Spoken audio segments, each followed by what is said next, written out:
Welcome to Apoorva's Nalabagam. இன்றைக்கி நம்ம நல்ல சுவையான எக் மஞ்சூரியன் தான் எப்படி பண்ணுறதுன்னு பார்க்க போகிறோம். அது நீங்கள் சப்பாத்தியோட ஃப்ரைட் ரைஸ் இந்த மாதிரி கூட வச்சு சாப்பிட்றதுக்கு ரொம்பவே அருமையாக இருக்கும். சிம்பிளாக பண்ணிடலாம். வாங்க இப்போ இந்த சுவையான எக் மஞ்சூரியன் எப்படி பண்ணலான்னு பார்க்கலாம். அபூர்வாஸ் மசாலா வீட்டு முறையில் நாம் ரெடி பண்ணி சேல் பண்ணிகிட்ருக்கோம். இதில் பார்த்தீங்கன்னா வாசனைக்காக எந்த விதமான கெமிக்கல் ஃப்ளேவர்ஸ் ஆர்டிஃபிஷியல் கலர்ஸ் எதுவுமே சேர்க்காமல் வீட்டு முறையில் நாம்ளே வறுத்து ரெடி பண்ணியிருக்கோம். வேணுன்றவங்க ஸ்க்ரீனில் நான் கொடுக்குற நம்பருக்கு வாட்ஸ்அப் பண்ணுங்கள், டீட்டெயில்ஸ் சென்ட் பண்ணுறேன். வேணுன்றவங்க ஆர்டர் பண்ணி. இப்போ ஒரு மிக்சிங் பவுலில் 5 முட்டை நான் உடச்சி ஊற்றி வச்சுருக்கேன். நீங்கள் உங்கள் தேவைக்கு தகுந்த மாதிரி எடுத்துக்கோங்க. அது கூடவே 1/2 ஸ்பூன் மஞ்சத்தூள், இந்த முட்டைக்கு தேவையான அளவுக்கு உப்பு சேர்த்துட்டு ஒரு 1/2 ஸ்பூன் மிளகுத்தூளையும் சேர்த்துட்டு இந்த முட்டையை நம்ம நல்லா பீட் பண்ணி எடுத்துக்கலாம். இப்போ நான் பார்த்தீங்கன்னா முட்டையை நல்லா பீட் பண்ணிட்டேன். இப்போ அடுப்பில் ஒரு பேன் வச்சு, இந்த மாதிரி நான்ஸ்டிக் பேன் அகலமான பேன் எடுத்துக்கிட்டிங்கன்னா செய்கிறதுக்கு வசதியாக இருக்கும்.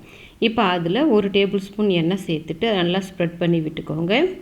இப்போ இந்த மாதிரி நல்லா ஸ்ப்ரெட் பண்ணி விட்டுட்டு எண்ணெய் நல்லா காஞ்சிட்ட பின்னாடி நம்ம ரெடி பண்ணி வச்சு தான் அந்த முட்டையோட ஃபுல்லாக சேர்த்துக்கோங்க.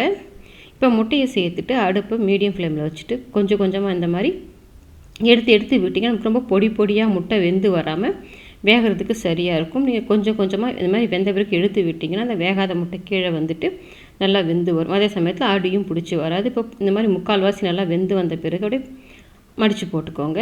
இந்த மாதிரி நல்லா பெரட்டி போட்டுட்டு முட்டையை ஃபுல்லாக பாருங்கன்னா 2 பக்கமும் நல்லாவே வேக வச்சு எடுத்துட்டேன். வெந்த பின்னாடி இந்த மாதிரி ரொம்ப பொடி பொடியாக பண்ணாமல் கொஞ்சம் பெருசாக அவங்களுக்கு பொடியாக இருந்தால் பிடிக்கணும், நீங்கள் பொடி பொடியாக கூட பண்ணிக்கலாம். இப்போ இந்த மாதிரி கொஞ்சம் பெருசாக பண்ணிவிட்டு எடுத்துக்கோங்க. இப்போ பார்த்தா கலந்து விட்டாச்சு, எல்லாமே நல்லா வெந்துருச்சு. இப்போ இதை ஒரு பிளேட்டுக்கு மாற்றி எடுத்து வச்சுட்டு அதே பேனில் மறுபடியும் 1 டேபிள் ஸ்பூன் அளவுக்கு எண்ணெய் சேர்த்துக்கோங்க. இதில் நான் ஒரு சின்ன துண்டு இஞ்சி, 5 பல் பூண்டு நல்லா பொடியை கட் பண்ணியிருக்கேன், அதை சேர்த்துட்டு அது கூடவே 2 பச்சை மிளகா பொடியை கட் பண்ணியிருக்கேன். இப்போ இந்த இஞ்சி பூண்டு பச்சை மிளகா எல்லாத்தோட பச்சை வாசனை நம்ம போய் வதங்கி வரணும். இப்போ இது கூடவே ஒரு மீடியம் சைஸ் வெங்காயம் இந்த மாதிரி பெட்டலாக கட் பண்ணி வச்சுருக்கேன். இந்த மாதிரி பெருசாக கட் பண்ணிக்கோங்க. அதே மாதிரி ஒரு 1/2 குடை மிளகா பெரிய சைஸில் கட் பண்ணியிருக்கேன். நம்ம ஏற்கனவே முட்டைக்கு உப்பு சேர்த்துட்டோம். இந்த வெங்காயம் குடை மிளகாவுக்கு மட்டும் கொஞ்சமாக உப்பு சேர்த்துட்டு ஒரு 50% வர்ற வரைக்கும் வதக்கி விடுங்க. பார்த்தா உங்களுக்கு தெரியும், இந்த பச்சை கலரெல்லாம் மாறல, ஓரளவுக்கு தான் வதங்கி வந்திருக்கு. இந்த அளவுக்கு வதங்கி வந்தால் போதும். இப்போ இதில் 1 டேபிள் ஸ்பூன் அளவுக்கு டொமேட்டோ சாஸ் சேர்த்துக்கோங்க. அது கூடவே 1 டீஸ்பூன் அளவுக்கு சோயா சாஸ், இதெல்லாம் 2த்தையும் சேர்த்து ஒன்றா நல்லா கலந்து விட்டுருங்க. எல்லாம் ஒன்றா சேர்ந்து வர்ற மாதிரி அடுப்பு மீடியம் ஃப்ளேமில் வச்சுட்டு பண்ணிக்கோங்க.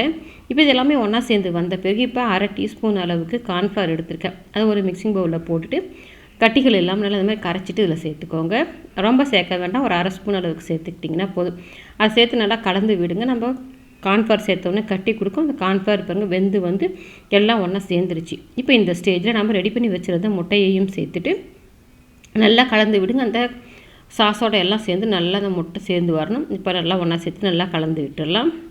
இப்போ ஒன்றா சேர்த்து நல்லா கலந்து விட்ட பிறகு இதில் கடைசியாக ஒரு 1/2 ஸ்பூன் அளவுக்கு நம்ம மிளகுத்தூள் சேர்த்துருக்கேன். அது கூடவே கொஞ்சமாக வெங்காயத்தாளெல்லாம் மல்லி அளவுக்கு சேர்த்துருக்கூட்டிங்க, கலந்துக்கலாம். வெங்காயத்தாள் சேர்க்கும்போது ஃப்ளேவர் ரொம்ப நல்லாயிருக்கும்.